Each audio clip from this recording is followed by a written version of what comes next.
The geeks come out at night. The geeks come out at night. The geeks come out at night. The geeks come out. The geeks come out at night. One.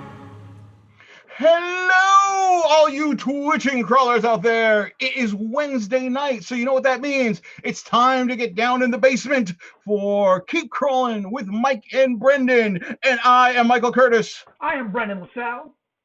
And Brendan, I am very confused because it seems like we have 3 television sets down here in the basement. Was your sister having a slumber party? Yes, is that what's going on? We dragged out the guest couch. We brought over one of our first ever guest for Keep On Crawling, the indomitable, the inimitable Harley Strode. Hey guys, thanks for having me. I appreciate the couch. This is awesome. It's yours all weekend. Yeah. We got some quilts out there for you, and Feel free to put Falcon Crest on TV and just crash out. You know what I mean? Nice. Well, we're gonna play D&D until the sun comes up. Is what we're gonna do. Yeah. And then we're gonna have some Captain Crunch and pass out for a couple hours, and then we're gonna start playing again. Is what we're gonna do. Old school, baby. Old school. I love it. So, did you guys do anything gaming related this weekend? This weekend. Well, of course, we're having a laugh. We all participated this weekend in. We did some DCC days, which were, of course, fantastic. We had a wonderful time. Harley, how'd your DCC days go? It was great. We ran the Greatest Thieves in Nightmare tournament. Kindness of Mark Bruner, Terry Olson, Jim and Haley Sketch, Eric Dom, Michael Bolam and Tim DeShane, like all these amazing judges. And I'm terrified that I forgot one, but I think that's everybody. They turned out and did a beautiful job transitioning the what was like a tabletop tournament into something into an online format, and it held up really well. That was the best part. Like we had some amazing teams and some really good games, and it was an awesome. It was a really cool tournament. Very cool. Fantastic, man. Fantastic. Yeah, I've seen nothing but really good feedback about the tournament. People had a really good time, I think.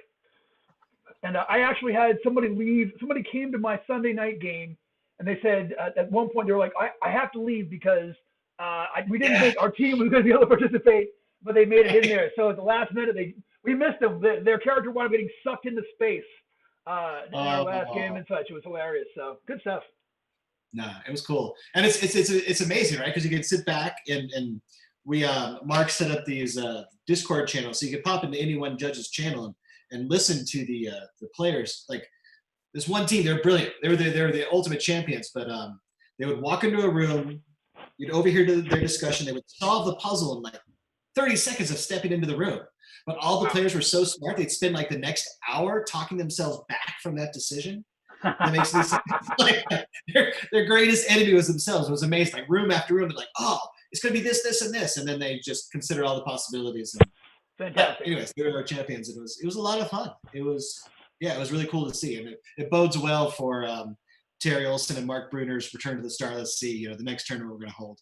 I know, right? It's possible. We know it's possible now. Very exciting stuff. Yeah. You didn't have any ringers, right? You didn't have anybody who like slipped in from like Gary from Gen Con last year. They wore like a fake mustache or anything. I don't think so. I mean, it was really cool. Like they couldn't have acted that well, but man, there are some really painfully smart players that are just their role playing acumen and their depth of experience is just it's mind boggling. There's some really good players out there, and it's cool that they're gonna jump in on these games. So.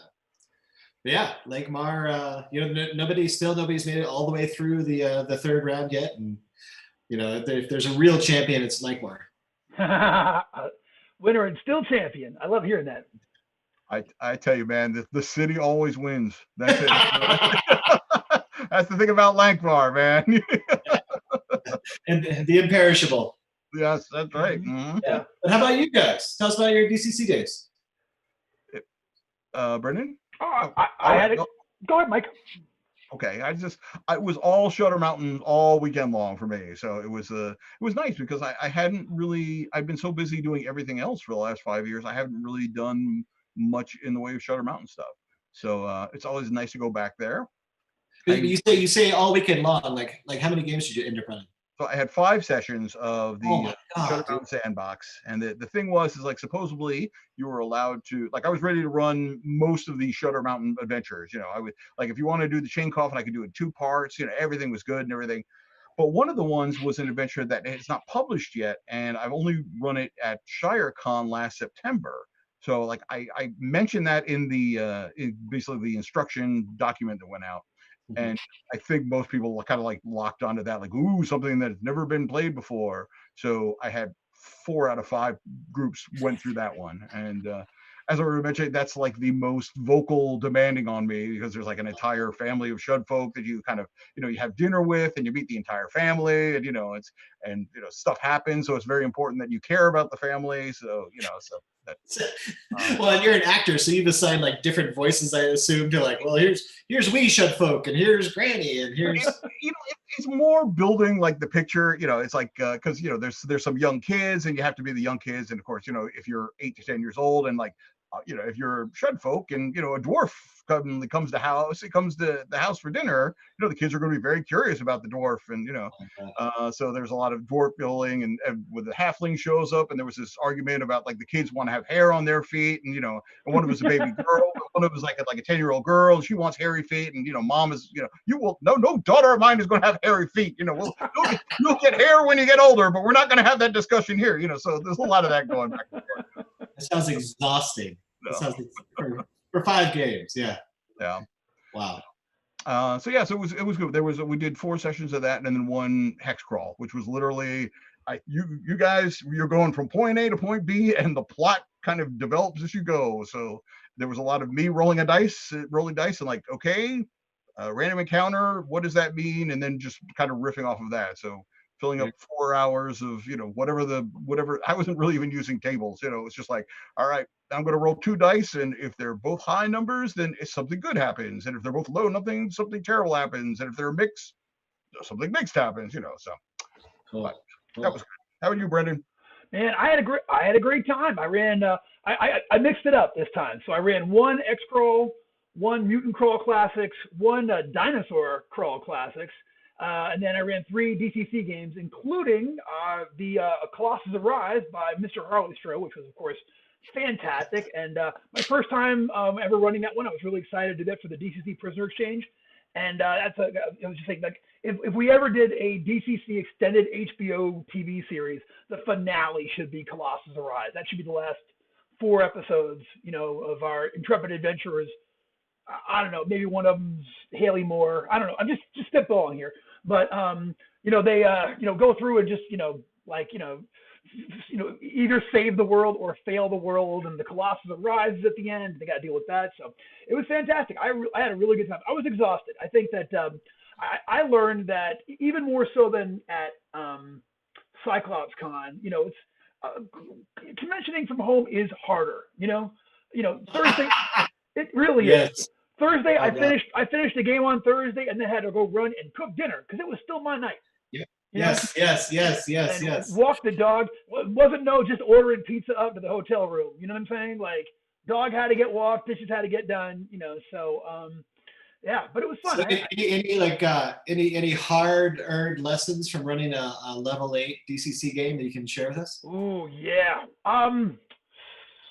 You know what? Like, this is okay. So I've run high-level stuff before, but I learned this with the 8th level guys. You can't give them too much respect. You can't be that afraid to like do. They're still people. You know what I'm saying? A crit will still take one down. You can still grapple one. Like, I was grappling guys like kind of consistently through the adventure. You know what I'm saying? Like, still treat like I just learned not to treat them like demigods, which I think I did in my earlier stuff.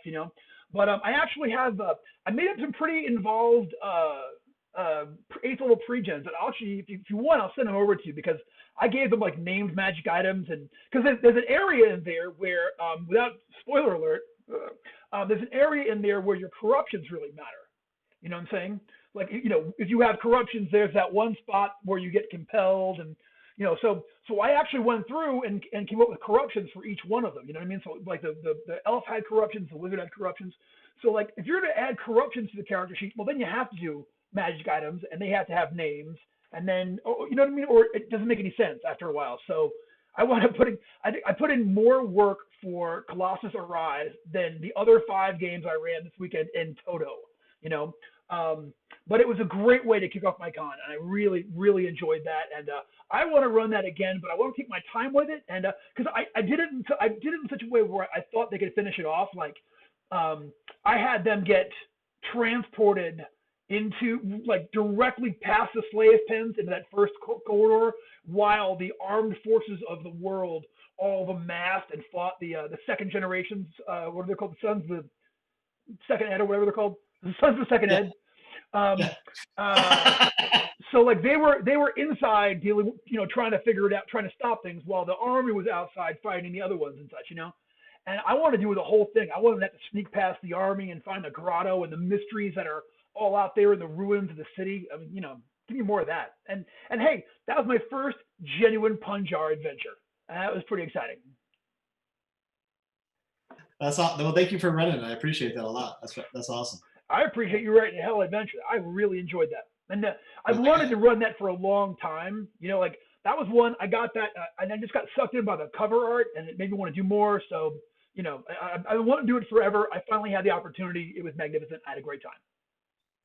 Wow, we need to pick one of yours that we can do the delayed prisoner exchange for, because I owe you one for sure. So thank you. Hey man, anytime. You know, anytime. I'll write one for you. I'll write one for you to run. Right now. So Facts.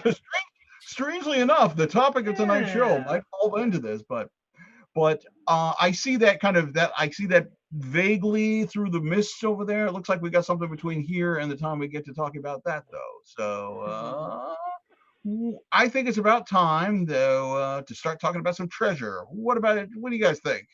I think it's exactly the right time to talk about some treasure. Exactly.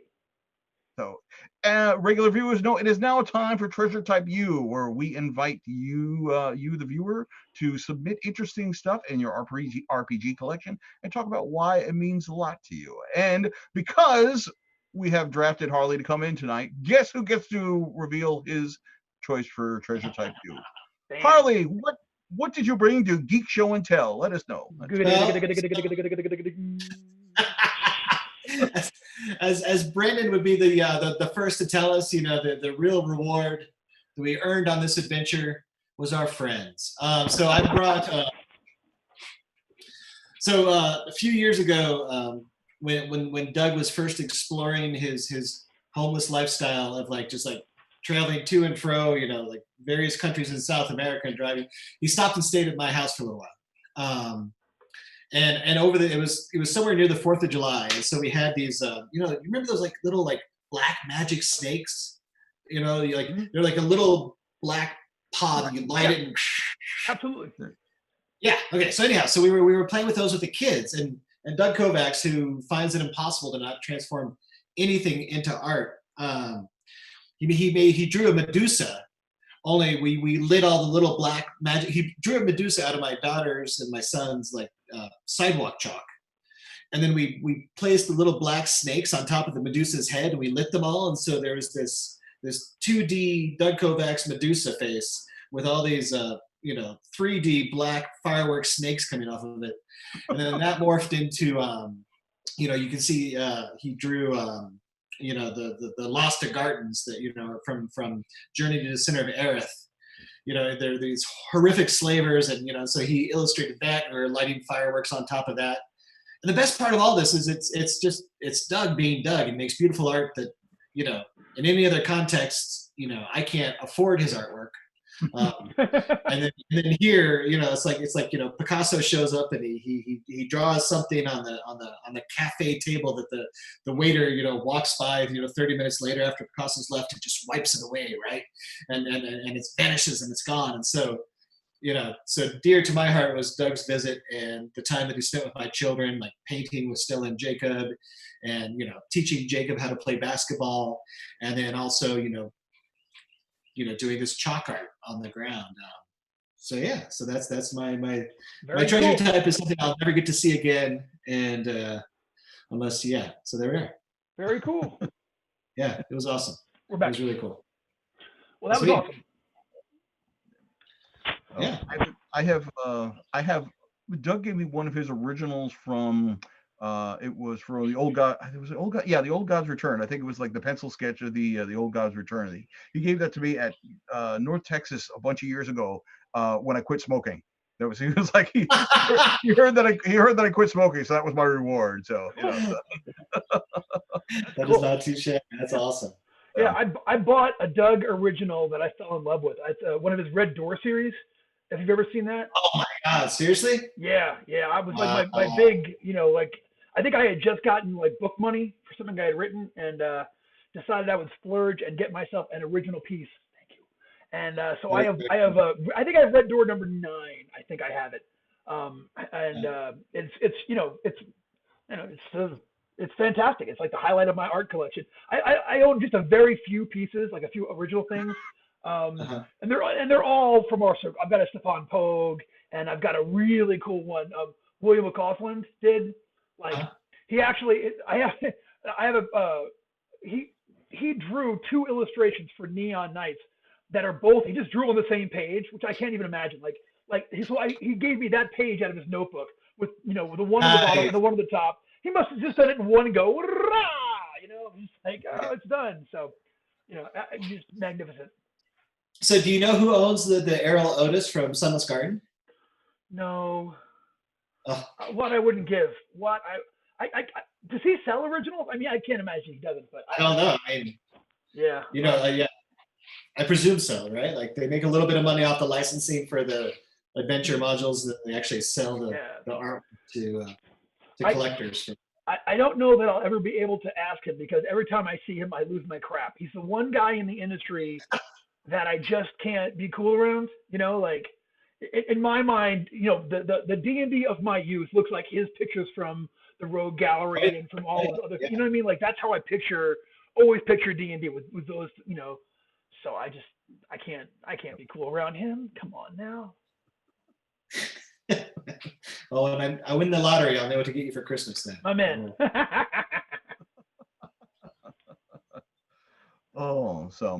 Well, thank you very much, Harley. Thank you for sharing that with us, and more importantly, thank you for sharing that to the crawlers who are tuned in and will be watching this later on. So that's really cool, and all the more important because it was a fleeting piece of your collection. So yeah. all you have is the memories and that one picture. So you have to get Doug to sign the picture. That's it. Never gonna wash this concrete. That's right. All right. Well, considering that there are 3 of us who, in theory, we can string a couple of words together and we can kind of come up with a story idea and get people to buy it and not, immediately set it on fire and throw it back in our faces. I think that tonight would be a good time to talk about basically plotting in adventures, and most importantly, the how to make kind of the classic cliche ideas fresh again. Because how often are you, the game master, whether you are trying to do something for professional, publication or just something to keep your players entertained for 3 to 4 hours, how often do you have to come up with something kind of on the seat of your pants and you have nothing to do but pull something out of the big cliche jar? So I think tonight we're going to talk about some of them, 3 or 4 of the big cliches that, as soon as you hear them, you'll be like, oh yeah, that's a cliche. I've used that one a half a dozen times. So we'll talk about how we would put our spin on it and make them more interesting again. Mm-hmm.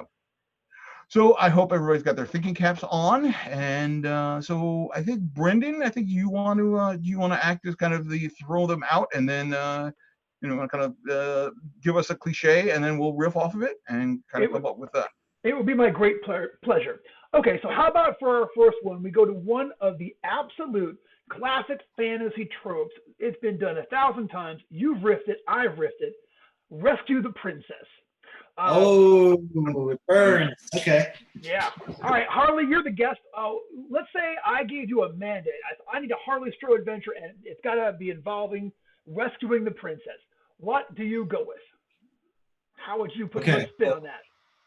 Now, you guys would probably be sick of this by the end of the night, but what I would do if that was the creed that came down from Joseph.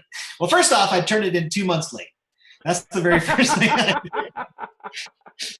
But I think with that sort of cliche, with all the like these tropes, I think our work is the first thing you do is you DCCify it, right? Which means you come at it with a scraper, and you try to remove all the detritus and just the coral and the scabs and the things that have clung to this idea for so long that we carry with us now as just kind of as just this cultural baggage that we carry. So so the first thing you do is you remove the princess part, right? It's not about a woman or a young female ruler or whatever being weak. It's about somebody being helpless in the face of some horrible adversity.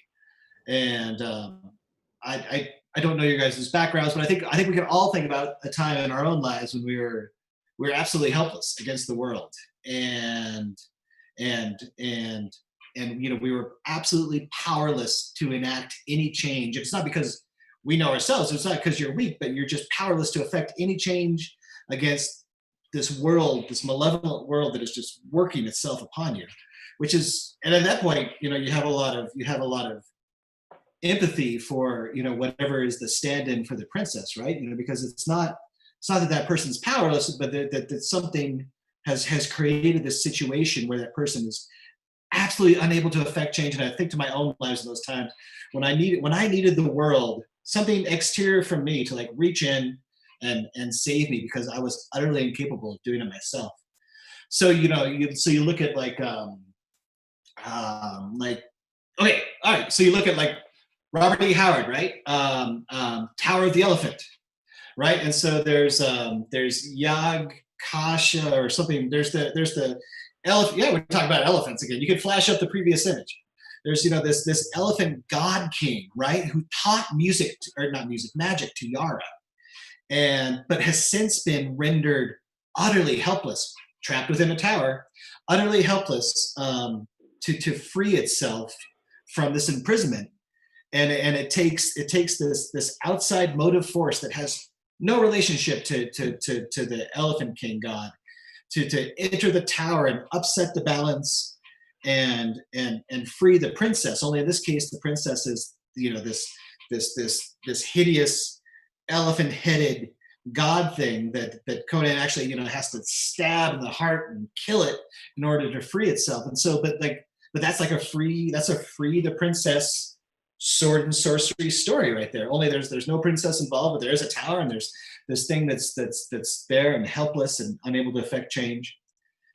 Whew, that was a long ramble to say. I think the heart of this trope, I think the reason it sticks with us and the reason it still has meaning, even though we've scabbed on all these these worthless ideas that the princesses are helpless, or that women are helpless and need to be rescued. The heart of it, the part that still has power and is useful to us as GMs, is powerful thing deprived of its agency needs something else, some random bit to come in and upset the world, free it so it can return to its own power. And that random bit of violence is going to be the PCs. So I think with that template, you have something that's really meaningful to us as humans. All the times that we needed an outside motive force to come and rescue us, whether it's because we're kids or we're just a horrible situation of our own making or whatever. We need an outside motive force to come rescue us, and that's all of a sudden you can have an adventure that's meaningful, even though it's playing off of these tropes that have since become misogynistic and sexist. Yeah. Oh, cool. Yeah. So DCC it, scab away all the culture, see what the seed is. Is there a piece of truth down in there? And if so, act on it. So that's if I had to write Rescue the Princess, that's where I'd go. Cool. Okay. Cool. Yeah. So Mike, what do you think? If you had a same question, if you had to do, Joseph tells you to do the Rescue the Princess adventure, what would be your spin? Okay, all right. Well, of course, the easiest way, Harley, we already kind of banged on this a little bit. Of course, the hardest way is you just do a gender switch, and so it's no longer Rescue the Princess. It's it's Rescue the Prince, or or whatever, But I think what I would do if I wanted to stick by if I was told, okay, it has to be rescue the princess from dire situation, like you have to stick with that spine of the plot. I'm like, okay, what I would do is I would first of all, I would turn it so that the princess is actually the one who is motivating things. The princess is the one who has agency in this. And the way that I would do that is I would, as I was talking about, there's always that element that element of violence which always comes into like the rescue of the princess, like whether you have to slay the dragon or the evil warlord or something like this. What I would turn around, I would actually turn it into this entire social situation. So what it is like the princess is literally the princess in this case, and it's one of those cases of like the an arranged marriage. Like the king is going to marry off his daughter to whatever duke or something like that, and in order to seal an alliance or something like that. And the princess has absolutely nothing to do with this. So it's like, I have no interest in marrying that guy whatsoever. It's like, so I have some princess money. So I'm going to spend that princess money on, basically I'm going to pay some hired murder hobos, but not in this case murder hobos. In this place, I'm going to hire some smooth talking, or some guys who know their way around social situations, guys or gals who know themselves with social situations. And at the big soiree where they're going to announce like Duke Fancy Pants is going to be my new husband. Basically, it's now the player's job to basically torpedo the entire engagement by making Duke Fancy Pants look horrible. And you can't just kill Duke Fancy Pants, because like it's very important that he stays alive on it. So it's just a course of adventure as the characters are slowly trying to put Duke Fancy Pants in these like embarrassing social situations, or like plant evidence on him, like putting like a grimoire in his room that he summons up demons in his spare time or something like that, totally making him completely ineligible to be husband material. So so the king is like, oh no, you can't marry Duke Fancy Pants. So like the princess gets away, and it's like, well, all right, well maybe I don't have to marry anybody, or maybe I marry somebody of my own. How about I marry this person, So in theory, because the princess by the social demand, she can't act openly. However, she has all the agency to make it, to self-rescue herself from this social situation, and nobody ends up with a knife stuck in them or anything like that. But it makes it's a new challenge for the players. It's like they like as I've said before, and Jim Scatz thought this was hilarious. Like, it's hard to deal with a problem when you can't stab it, right? It's like it's like, oh man, no. It's like you look down at your character sheet, I have an incredible 2 hit bonus, but this does me absolutely no good in this situation. So Yeah. I think that's how I would turn that cliche on its ear. So I like it. I like it. Thank you. How about you, Brendan? What would you do in this situation? Well, I too am a big fan of the self-rescuing princess. You know what I mean? And I think that's always a good trope and such. And I like the idea of the princess having agency. So, but maybe there is something where they can still use violence, but it's not in the normal method where the players normally would. So what I would have would be my princess is a former adventurer who through Jane Austen style circumstances didn't realize that they were of noble birth until after they had come out of like a third dungeon and done all of this stuff, and wound up in order to to increase the fortunes of their ailings, their family who didn't have the money or the resources, and were a falling noble house. They had to they had to get into an arranged marriage. So now it's the princess is and what they are is amazingly bored. This is somebody who has gone out there and they have seen some stuff, they have done some stuff. They have all the same cred as the adventurers do. So in this case, I would say I would have the princess would secretly through back channels reach out to these adventurers and essentially give them a quest to go on, but a quest that she herself would have to go on.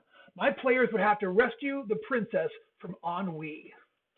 She would be so bored doing what she was doing that they would have to essentially be the ones to take her out in the field, and then the problem becomes she wants to be on the front line. She's out there swinging her hammer or whatever it is, and the players, how does that affect how you act in combat? Does the cleric stay by her all the time and leave poor Tommy the Barbarian up in the front line to get beat on the whole time? And how do they deal with it when the the princess can't help but like start a bar fight every time they show up in a new tavern and such. This one's she's become she has seen adventure. Now she's become like that adrenaline has become her sweet thing that she loves more than anything, and she needs you to save her from depression, boredom, and feeling like feeling underutilized. So I go with that. I just have this image of her sitting around the castle with like a beret, smoking crappy French cigarettes. Like, this is so meaningless. I am overwhelmed by ennui. That's it. The only thing to do: kill 27 kobolds. Let us go. That's it. Dude, that's my dungeon right there. You know what I'm saying? Yes. So. All right, well, I like that round. So let's. I'm gonna reverse. All right, from now on, so we're gonna invent a new game, a new role-playing system today. And the first stat is like save versus ennui. That's it. No, you accrue it, right? So as it's almost like in Cyberpunk, you're losing humanity. Here, you're gaining like bitterness and jadedness. And so the more you see, the more you do, the more you just can't be bothered to go on adventures any longer. It's a circle. And the more experience points you get, the experience points eat up your ennui points. You know what I mean? Until you finally seen some stuff and come around. But if you don't, like if you take a day off, that ennui starts creeping back in around the other side of the circle. Ooh, yeah. Give me some of that. This idea trademarked by Harley Stroh, Brendan LaSalle, and Michael Curtis, 2020. Verbal signature, the three of us. You cannot steal that. All right, you all want to do another cliche? Yes. Hit it. Okay, how about this one? I like this one very much. I use this one constantly, and actually, this cliche is one of the reasons I created X-Crawl, and that is the mysterious old man in the tavern. I was so bored of everyone going to the tavern and finding that old guy who just had quests to hand out, that I was like, well, what if it was just their job to have quests? And what if the quests were artificial and commercialized? Well, yeah, right. But I think, and this is a real challenge because like you can come up with some twist on it. But like, so initially, right, when Gandalf comes to Bilbo, like the stranger shows up and issues this invitation to adventure, for Campbellites or whatever. There needs to be like a social repercussion to going out on that adventure, right? Like, you're going to go off with that wizard? Like, who is that stranger that that he brought all these dwarfs that destroyed your house and ate all your food, and you're going to go out like wandering out over the mountains with him? And so like really conveying that like beyond the pale invitation to adventure is tricky for us as game masters, on one level, because it's been done so many times. But a wizard shows up and if there's an old man standing outside your supermarket tomorrow with a big beard and he's like, Mike Curtis, come with me on adventure. Like that's the like, and Mike is like, well, I don't know if I want to do that, strange old man that I don't know. And like, so like providing the social context to our players, not the characters, whatever they're going to do, whatever, but our players to really understand that they're stepping beyond the pale when they accept that invitation to adventure. That's not an easy hurdle to convey. There has to be like some sort of social loss, I think, to really use this trope effectively. And I don't know, but Mike, what are your thoughts? This is like it's an idea that I think you can only use once, but so the Trojan horse was a great idea, but you can only use that once too. So Okay. So what I would, this is what I would, because the thing with the mysterious old man is you have to have some reason to help mysterious old man. I mean, like, for example, you have to have a reason to to be willing to break social mores and and all to do that. So here's the situation. It's like like you are in the tavern with your adventurer, your adventuring group, and mysterious old man comes up to the table and sits down and starts talking to you, and mysterious old man actually he seems to know like a lot about you, and like he knows like a lot about the party and everything, like an unusual amount. And then and then like something happens, like the barmaid is coming over and she's bringing drinks and everything like that, and she stumbles, but like a second before she stumbles, like the mysterious old man like reaches over and like pulls one of you slightly out of the way, and like so like the spilled drink misses him, and just little things go like this, and he's all kind of laying out like, okay, with why you need to help him. And as it comes out, it's like the mysterious old man is actually one of the player characters who has traveled back in time to basically, if they have to do something in order to basically save, like, you notice the mysterious old man is there by himself. So, so unless the players do something, like ultimately, like all the other party members die, and like, the one character who grows up to be the mysterious old man, like he has a horrible life or anything like that. So literally they're being hired by themselves.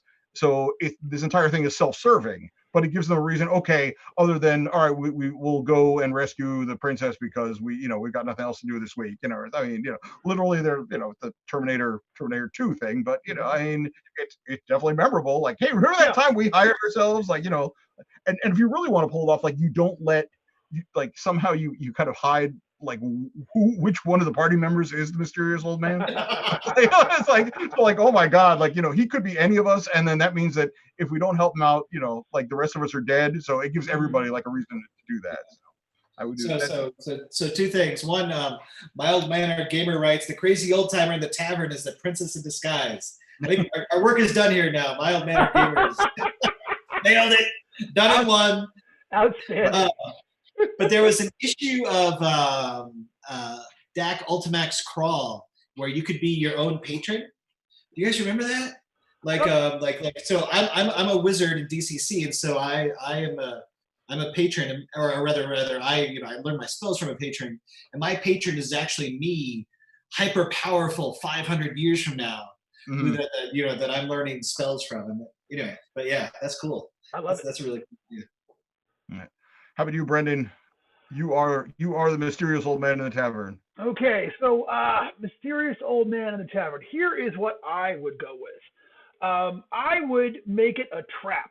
The mysterious old man in the tavern would I'd have him show up continuously. So the first time he showed up, he would send you to a thing where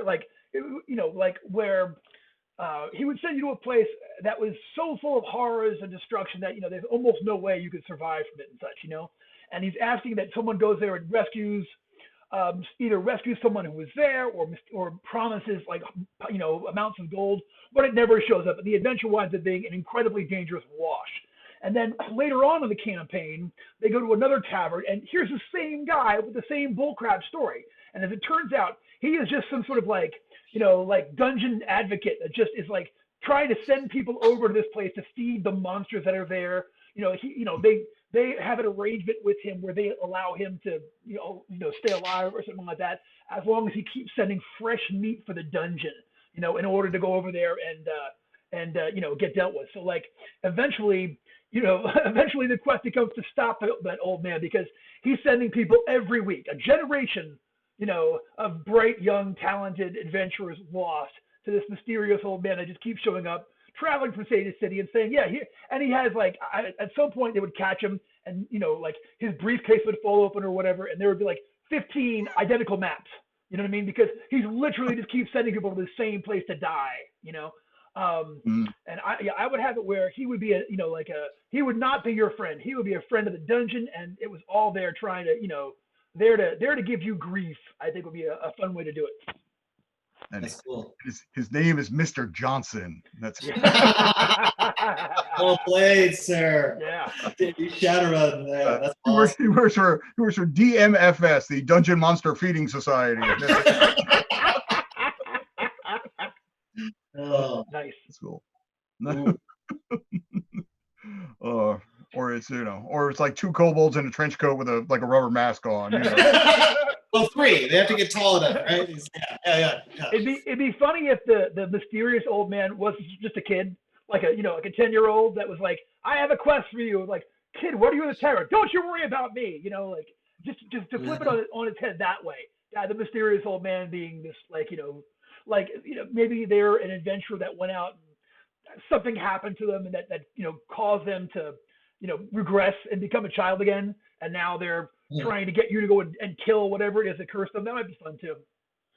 I don't know. Yeah. I mean, it's kind of heart-wrenching if you think your way through it, right? Like, if you reached a state in your life where your only hope is to go to a bar and solicit strangers to rescue thing X, I mean, that guy, he's in desperate straits. Yeah. It's grim at that point. Like, No. if he maybe, you know, he spent all his money trying to hire the good guys, but now he's down to you, you know, for a glass of mead and the promise of copper pieces on your return.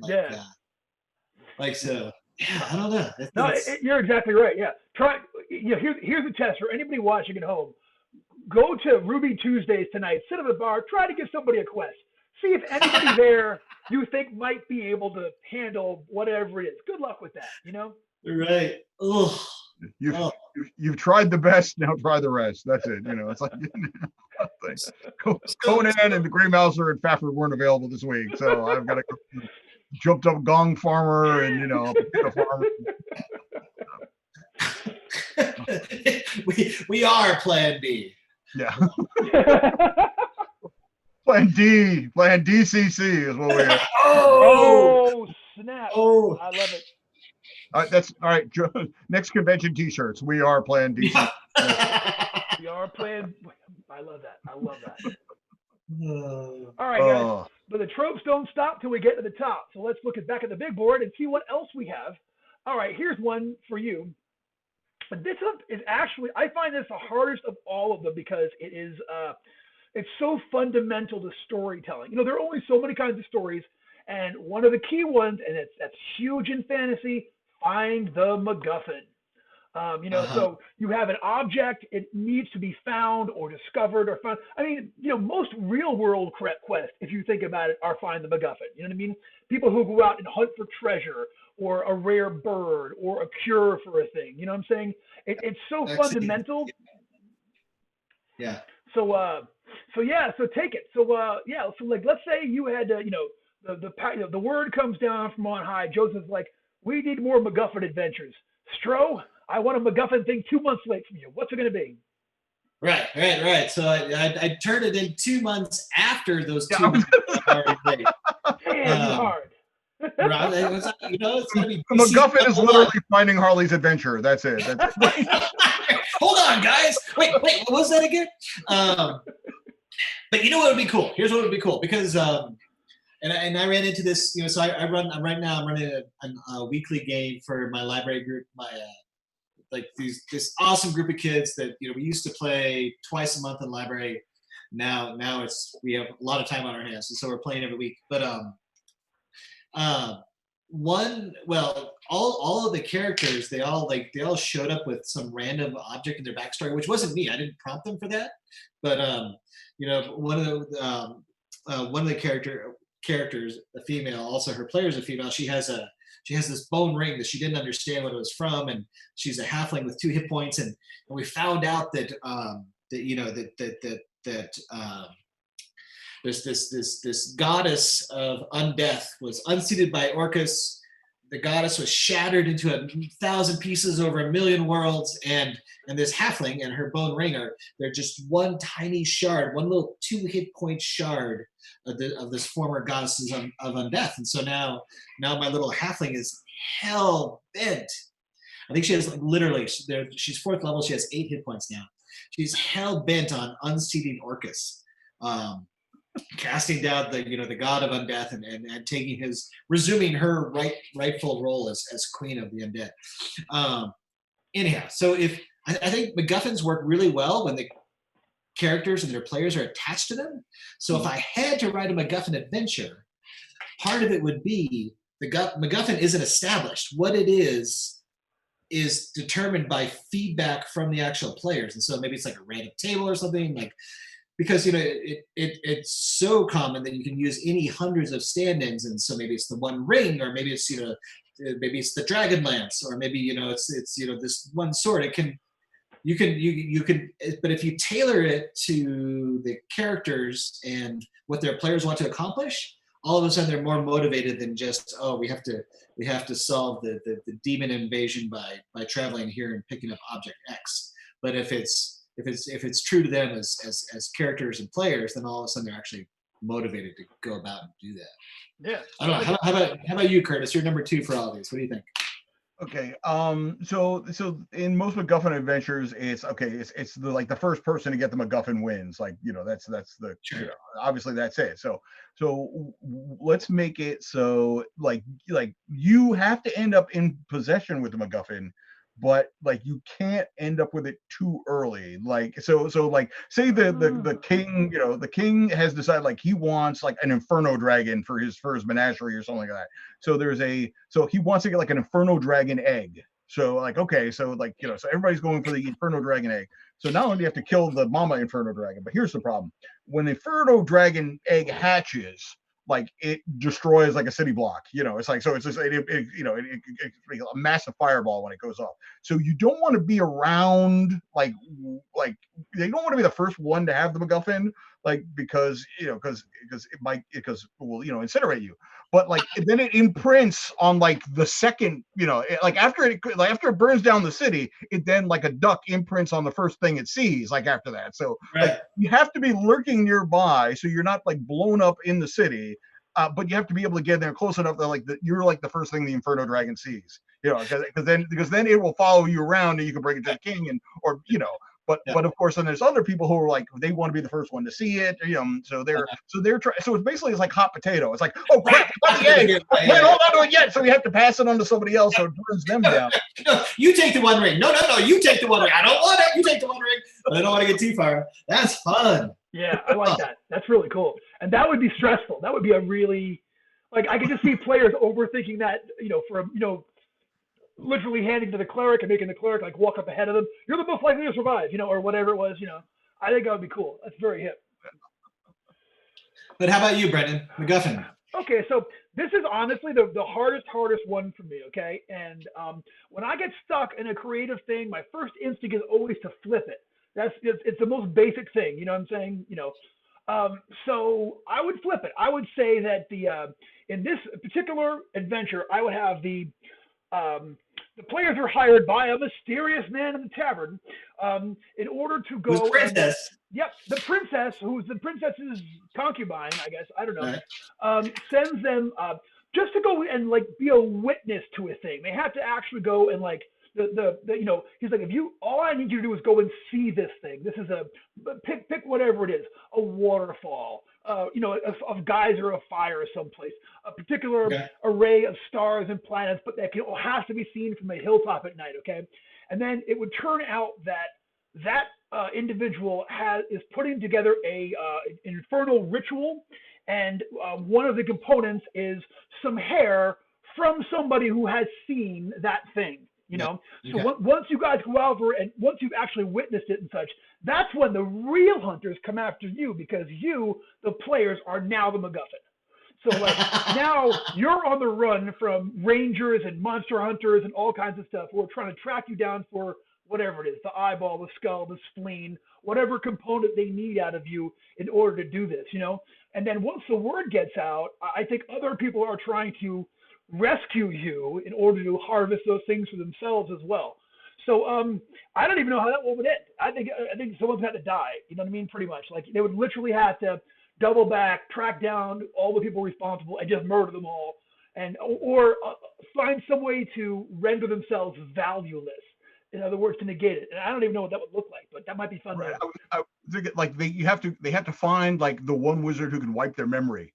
So so that they don't have any more memory of seeing that, so that negates them as becoming the MacGuffin again. But of course, in order to get him, that's a whole other story in that. So it's the classic. They're trying to find the wizard, and they're being chased, and they're fighting things off and everything, and so yeah. Hell yeah, yeah, nice. I like that. It's like they have to disarm themselves, like they're literally the bomb. I don't know what wire to cut. That's which one goes to the memory of the fire with the memory of the fire fountain. I don't know. No. That's fantastic. That's the spin right there. That would be really cool. Yeah. I like that. Awesome. All right. I think we have time to get one more of these in before we have to pack it up and head out. So let's talk about one of everybody's favorites. This is a classic. This is an awesome trope. It is the haunted house or haunted tower or haunted castle. There are ghosts. There are restless spirits. we want a new horror adventure, and they're going to reach out to y'all and say, I want a haunted fill in the blank. So how do you make that fresh?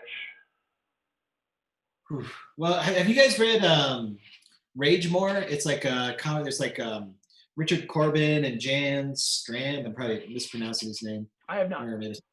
Anyhow, it's this comic about kind of like this gothic haunted castle, and but in the end, spoilers, it turns out the castle is alive, and whoever's ruling the castle is trying to keep the castle alive because it's holding down this invasion of these insect things. But I think what to get to the heart of the at least for myself, for the trope is like, well, why is it haunted? What horrible things have gone on here that are so terrible that they would cause the land itself, what grief, what sadness, what horrors have taken place here that cause to make it possible for these things to come up. Like Mike Curtis, like just today he brought up like stone tape, or maybe it was yesterday. There's this idea that this like 1920s notion that like enough grief will actually impart itself on within the like the stones and the material of this place that psychics could then read back what horrors and what tragedies took place here. So I think so for a good like haunted tower, haunted castle, haunted house adventure, it's really that the haunted house itself is the main character, and all the ghosts and all the little things taking place are like the bit players supporting the house itself. Like you can even think of it like you think of a movie poster of a horror film, and it's the big house, and so it's the house is the thing that is the character that needs to be struggled against. So I think if you dive into whatever made the house what it is, and really humanize, anthropomorphize the whatever structure it is that contains this sadness, this grief, and then at that point you're trying to rectify ancient wrongs in order to free the house. Meanwhile things are attacking you and all that. But I don't know, Curtis. Like, what do you think? Well, I think, before I go on that, as a quick diatribe of the house, as a digression of the house being the important character, is that if you were planning to run a haunted house story and you have never read Shirley Jackson's The Haunting, then you are doing yourself a grave disservice. And as much as I enjoyed the Netflix show, it is completely different from the book. So read yourself the book, then go watch the old black and white version of The Haunting, which is still my favorite ghost story ever, although there's like one special effect in the entire movie. But after you get done watching The Shining and reading the book and everything, this is what I would do. All right, so it definitely goes down to the reason why the place is haunted. And in my case, what I would do is, it's not haunted per se. Instead what it is like, it's the creepy old house up on the hill and everything. So there's all sorts of rumors about it and all sorts of legends. And maybe the house is alive, maybe it was centuries ago, like a wizard left there and he made like a ring of 3 wishes, and something like it didn't quite go right, or maybe there's some lingering some sort of magical aura, maybe the house is a tulpa or something, but whatever it is like the house amplifies your subconscious. Whatever you think you're going to run into the house, you will run into the house. So if you expect the house to be haunted, and that's what everybody expects because that's what the legends are, as soon as you go in the front door, you start hearing, like ghosts and rattling of chains and, all the rest of that stuff. Mm-hmm. But so like, it's the characters trying to figure this out. And if they're lucky, like they start figuring out like, wait a minute, I wish I had a fresh baked blueberry pie. And all of a sudden, like some fresh baked blueberry pie shows up and like, so literally like the house now also becomes the treasure too. It's like, okay, we figured out the mystery of the house and this is a wish granting thing. And and then of course, there's only a finite amount of wishes, and by the time the players get around to like, actually using it, they have 27 fresh baked pies to prove the theory, and then of course they have 1 wish left, and it's and then after that, like the house blows up or falls down like the House of Usher and everything like that. So they have effectively defeated the haunted house, and they've come out with the treasure, whichever they ended up wishing with. But the house was never actually haunted undead thing. I guess the first time like I don't know, like the first time a cleric tried to turn a ghost or something like that and didn't work out, that could either be the that could be either like the clue that it's not haunted, or that could be the thing that is like like he suddenly he becomes the best cleric ever. Like, he's just destroying ghosts left and right. It's like, I am the greatest cleric ever. And then they're like, wait a minute, why am I the greatest cleric now? Like, okay, something's amiss here, So That's Cool. Very cool. All right, Brendan, let's hear the haunted house of LaSalle. I got it, man. It's gonna be classic, right? So the ghost is actually a real estate developer. Hear me out. Trying to scare off everyone trying to buy the house, but then some meddling kids come along. Oh, you know what? I just saw that. Okay, I know where I'm going from. Let me back that. Like the Harlem Globetrotters are there. Yeah, and, Batman. Maybe Dick Van Dyke. yeah. No, this is what I would go with. I would say, I think it would be interesting imagine if you have a formerly haunted house where the ghosts were expelled from that. And the ghosts just desperately want to get back to it and want to reach out there and such. And in this case, they have something to bargain. One of them is the ghost of someone who has some knowledge, some information, some intelligence that is extremely important to the players. Maybe it's a wizard that has a rare spell that they can impart, or maybe it is the location of some item, or the legend, lore, history of something that they need in order to compete this or another quest. And somehow the players need to go and actually find find their bones or whatever it is they need to do to bring them back and re-haunt the house with these people who rightfully believe it to be theirs, these ghosts that want to be returned to it, and that need the adventurers to actually go and physically bring their remains back to this place in order to allow them to once again, take their eternal control over this area that they deem to be theirs. That might be fun. Right. Like the imagine if the players start getting messages in their dreams from these long dead figures, and Right. The quest is to go and the people who got rid of them, they went into the basement of the haunted place, they dug out the bones, they took them, they brought them far far away to consecrated ground beyond running water or whatever, and now you have to go and get them back in there into this place and rebury them. But now this is now a working, whatever it is, castle, wizard's tower, whatever it is, and it's full of guards and monsters who are very real and very quick. And those ghosts cannot help you once they're in the ground and reinterred, and you do whatever it is you have to do. Then they can actually arise and assist and run people off. But until then, you're absolutely on your own on this weird quest that no one's really going to understand if they aren't actually doing it. And maybe, now that I'm thinking of it, maybe instead of them having a thing to offer you, they are going to haunt your sleep until you do it. In other words, you're just forced to do this. In other words, like even though what they're trying to do is awful, like they're going to go back there and just scare all these people out, kill them if they can, and drive them to madness and suicide. And you have to help them, otherwise it's your sanity on the line. That might be a fun way to go. Right. So the adventurers are actually they're bringing. So the family doesn't know they're dead, right? And so they're bringing back these bones of dad and mom and the little infant, with these tiny little femurs, and the last cut scene as they cut away is the black and white house that was dead and deteriorated. You see the kids back and they're playing in the front yard again, and mama's baking pie and dad's returning home from work, and it's all as it was again before, just before the atom bomb went off on the house. Yeah. So it's a dead princess disguised coming, haunting you at a tavern, and the Macguffin is she needs you to bring back the bones of her slain infant brother to re-haunt the haunted house. Yeah, and, I like. That is going to be DCC 200. So luckily we won't have to write it. So that's the haunting of Macguffin. Capsule. Yeah, the haunting of Macguffin. I like it. Yeah, I'd buy that album. So. Yeah. Cool. Well, believe it or not, look at the old clock on the wall, Mike. Yeah. No, we have minutes left. So let's just throw this out here. Since we have our special guest here, Mr. Harley Strode, does anybody out in our listening audience have any quick questions that Harley can answer in 30 seconds or less? Like, why is he so awesome? Like, why has he come on the show? Why is he hanging out with those two losers, Mike and Brendan? Word. How many bones has he broken skateboarding and Toto? Oh, so hand, femur, three. That's it. Three. You're not trying know. hard. Yeah, right? Like, step it up, Stro. Yeah.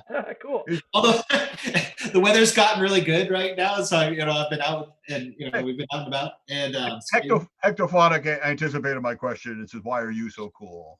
Yeah, he's talking to you guys. But I was literally like, man, I can't like fall down and break myself just prior to DCC days because like Michael Curtis will give me no end of hell. They're like, oh, Harley can't stream his game because his hand's broken. Got past DCC days. No, I would end up somehow running, like being a Lankmar judge and still running 5 sessions of Thunder Mountain. Yeah. And then I would just be mad at you. That's it. Yeah. Oh, so. All right. Well, folks, that sounds like that's 60 minutes of hanging in the basement with Mike and Brendan and with our special guest Harley. Harley, thank you very much for joining us here and being our inaugural guest. We hope that couch is as comfy as it looks, and you were welcome back anytime. So yes, this show, in case you haven't figured out, is basically our chance to hang out with people we would normally see at a convention this year, but we won't have the opportunity. And in fact, it hurts even more this year because this was the year you were actually going to make it back to GaryCon. Yeah. Yes, I know. All three of us in a rental car from driving from Milwaukee to Lake Geneva. It would have been hilarious. We would have done this show then. That was. I know, right? It would have been killer. Hilarity ensues. But thank you guys for having me. And but yeah, Mild Mannered Gamer asks, what's on tap for next week? We will have another guest with us next year because we don't want to carry the third television up the stairs, so we're going to leave it down here in the basement and we're going to stick somebody else on it. But can you drop any clues as to who the next guest might be? Let's just say next week is going to be a very cryptozoological episode of Keep Crawlin with Mike and Brendan. Well played, sir. Well played. Yes. All right. Thanks again, Harley. We appreciate you coming on. Thanks for having me. I appreciate you guys. And I am Michael Curtis, reminding you to keep crawling, but don't do it on this rug because you'll just burn yourself up. Absolutely. Thanks so much, everyone. And we are out of here. Yay!